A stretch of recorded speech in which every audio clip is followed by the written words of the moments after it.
Welcome to this presentation. In this presentation, we are going to go over the central limit theorem. We are going to explore this theorem in three parts. Part 1, central limit theorem for sample means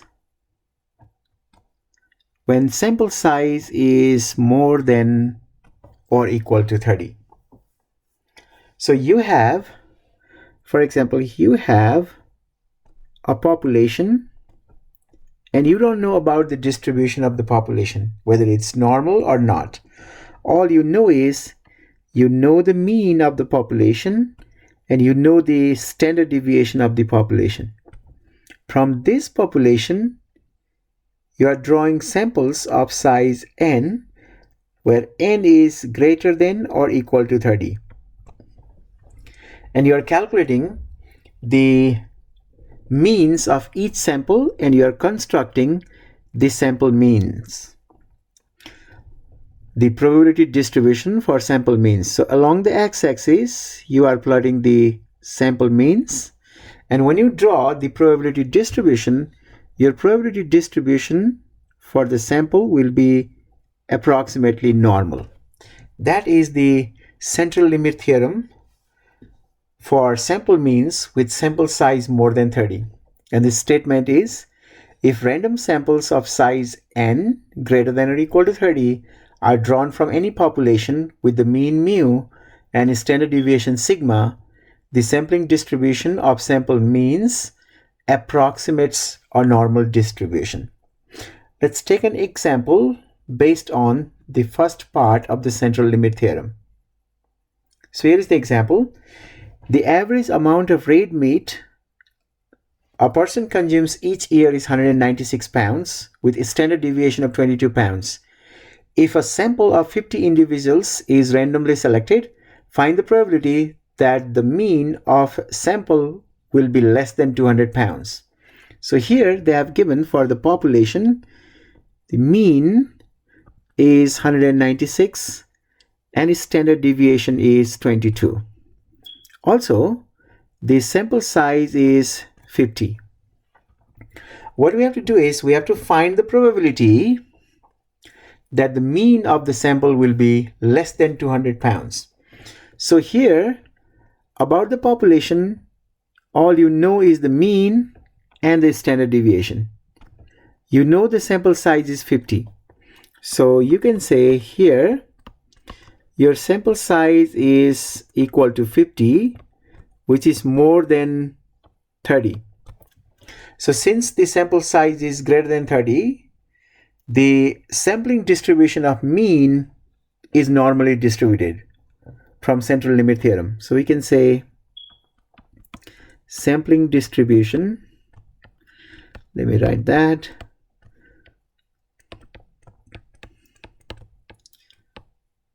sampling distribution of means is normally distributed.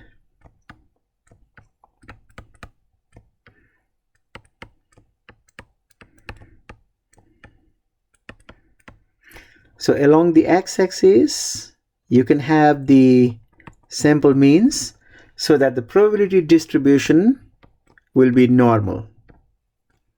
That is from the central limit theorem. Now, if I want to find the mean for this normal distribution, mean of the sampling distribution is equal to population mean, which is equal to 196. Standard deviation of sample means is equal to population standard deviation divided by the square root of n. Population standard deviation is 22 divided by square root of n, sample size is 50, which will be equal to, if I use my calculator, it will be 3.1113. Okay, so here in the middle, we have the mean of sample means, which is 196. So what we are looking for is we want to find the probability that the mean of the sample will be less than 200 pounds. Okay, our mean for the sampling distribution is 196 in the middle. Standard deviation is 3.113, so 200 should be somewhere here. Okay, so this value along the x-axis is 200. We want to find the probability that the average or the mean of the sample will be less than 200 pounds. Less than 200 pounds, that's from 200 all the way down to negative infinity. So technically that probability is equal to this shaded region under the normal curve. And if I want to find that, we can use our calculator, and our calculator can calculate that value using normal CDF. So normal CDF in TI-84 calculator, lower end for the area is negative infinity, which we type as negative E99. Upper limit for the area is 200. Mean is 196. Standard deviation is 3.1113. Okay, let's type this in our calculator to find the probability. So we do second vars number 2. Lower limit is negative infinity, so negative E99. Oh, hold on, something is not working here. Second vars number 2. Lower value negative E99, so second and comma will give you E99. Upper value is 200, or the upper limit for the area is 200. Mean is 196. Standard deviation is 3.1113. Now let's paste this to the main screen and hit enter, and the result is 0.9007. 0.9007. So that is the probability that the average amount of meat consumed will be less than 200 pounds. So that is the first part of the central limit theorem, where we talk about the sample size greater than or equal to 30. And we don't know anything about the distribution of the population. Now let's look at the second part. Part 2, this is central limit theorem when population is normally distributed. So we know more about population now. We know the mean of the population. We know the standard deviation of the population. And we also know that this population is normal. Okay, population is normally distributed. Now, from this population, if we take any sample size, okay,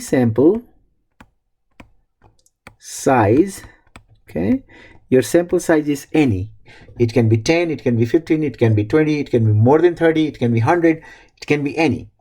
And if you are studying the sampling distribution of mean, if you try to plot the sample means along the x-axis and create a probability distribution, your probability distribution of sampling mean will also be normal. So what we know here is, if the population is normal, then you can take samples of any size to create the sampling distribution of sample means, and that will also be normal. That is the second part of the central limit theorem. Okay, let's look at the statement.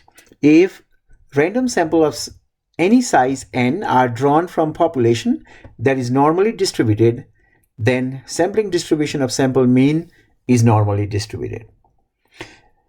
Now what we are going to do is, we are going to use the second part of the central limit theorem to solve a problem. So here is the example. The height of women are normally distributed with a mean of 63.6 inches and standard deviation 2.5 inches. If 10 women are randomly selected, find the probability that they have mean height more than 63 inches. So here, the height of women are normally distributed. So we know that the population is normally distributed with a mean of 63.6, and standard deviation 2.5. If 10 women are selected at random, that is the sample size, we have to find the probability that mean height is more than 63 inches.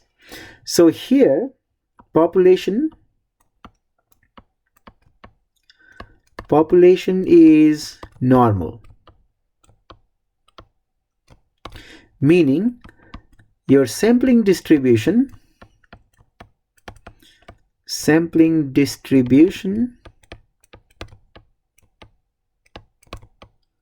of sample means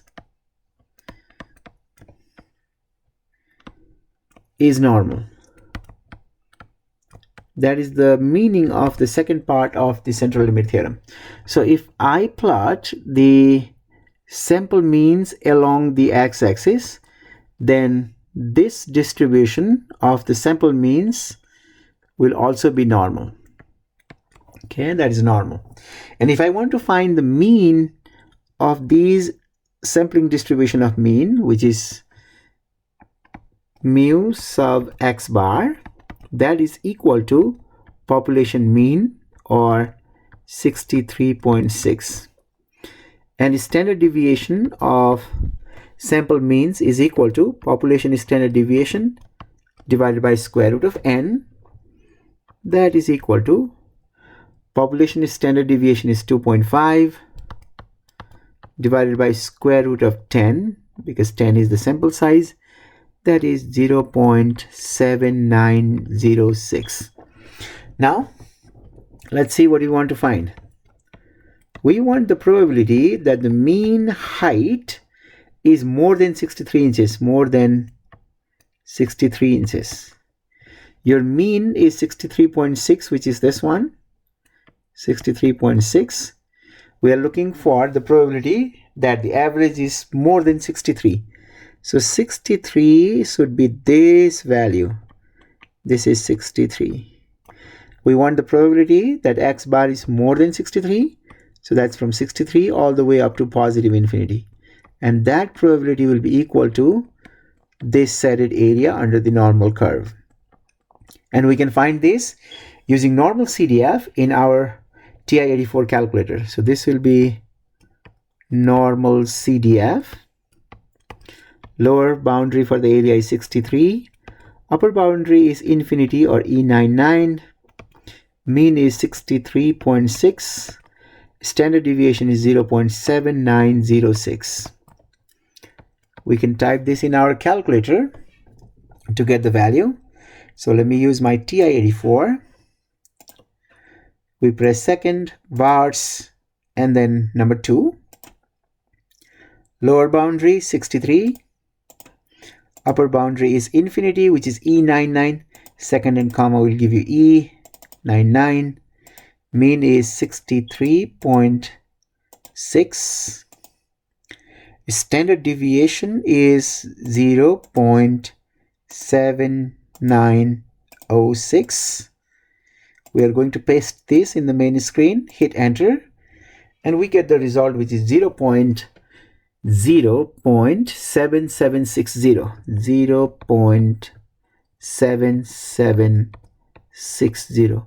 So that is the probability that mean height of the women is more than 63 inches. So that is the application of second part of the central limit theorem. So in first and second part, if you notice, in the first one, we are talking about the central limit theorem for sample means, sample size is more than 30.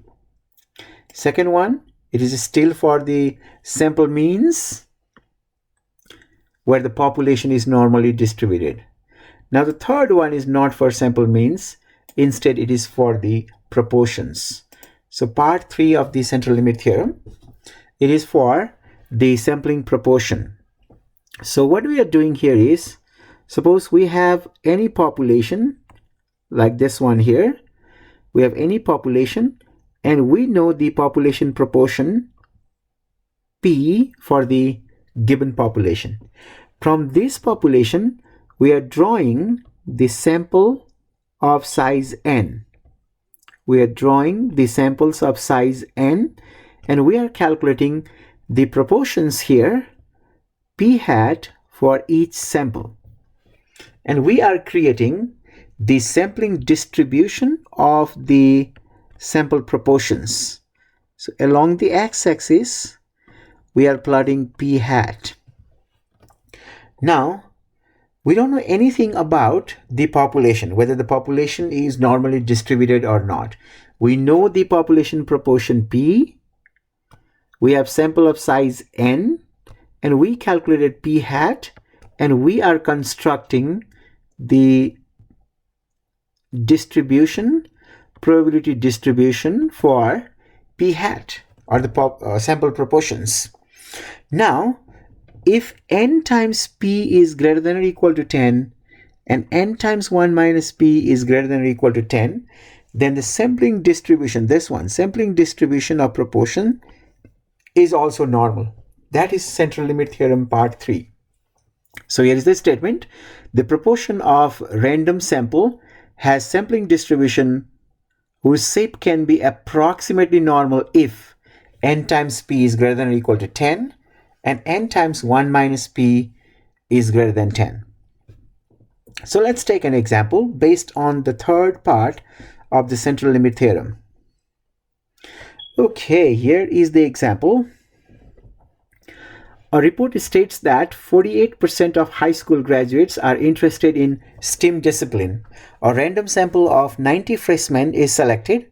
What is the probability that less than 60% of them are interested in STEM discipline? So they have given P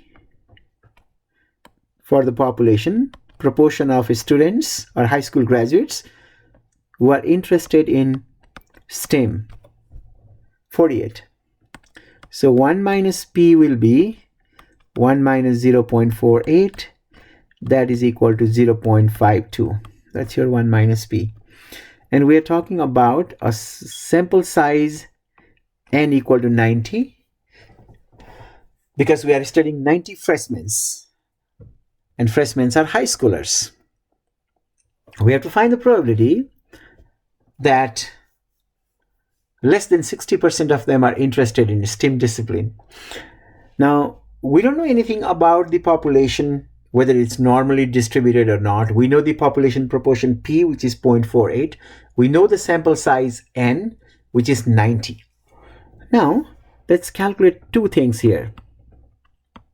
If I want to calculate N times P, N is 90, P is 0.48.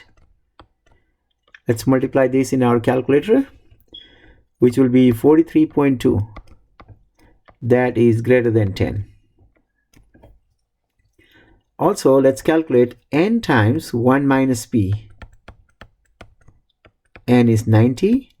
1 minus P is 0.52, which is equal to 46.8. That is also greater than 10. So meaning of that is, if I want to construct the probability distribution using sampling proportions p hat, it's going to be normal. So you can say sampling proportion, sampling distribution, let me write like this, sampling distribution of sample proportions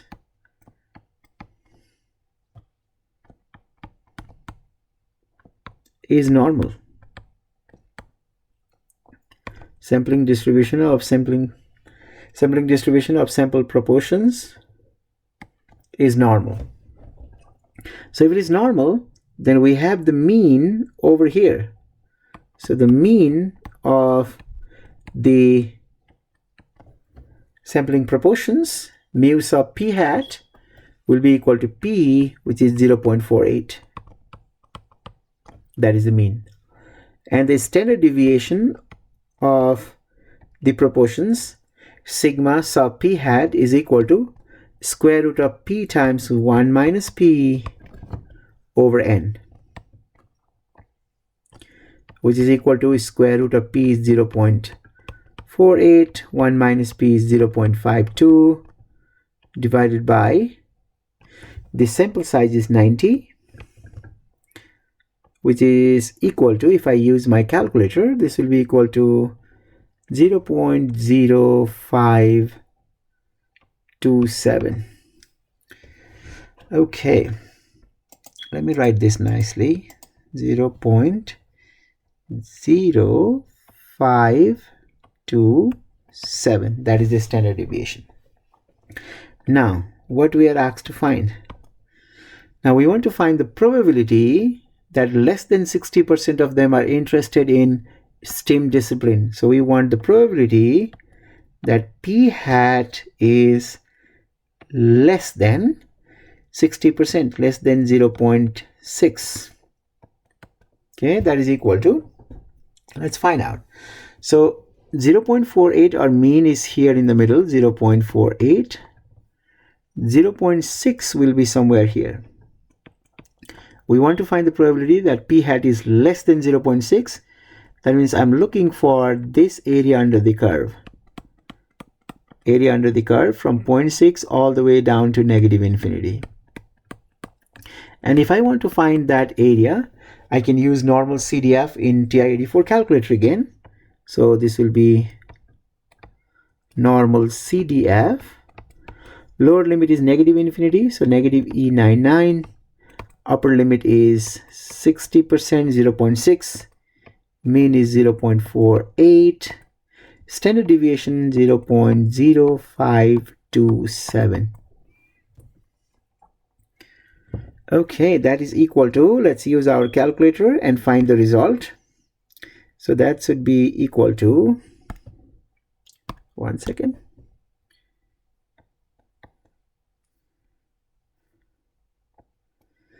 Okay, that must be, let's type it in our calculator. Second, vars number 2, lower end for the area is negative infinity, negative E99, upper 0.6, mean 0.48, standard deviation is 0.0527. Paste this to the main screen and hit enter, and the result is 0.9886. Okay, that is 0.9886. So that is the probability that less than 60% of the students are interested in STEM discipline.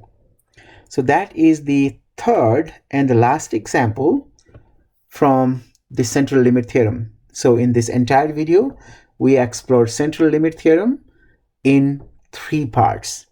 I hope you find this useful. Thank you for watching this.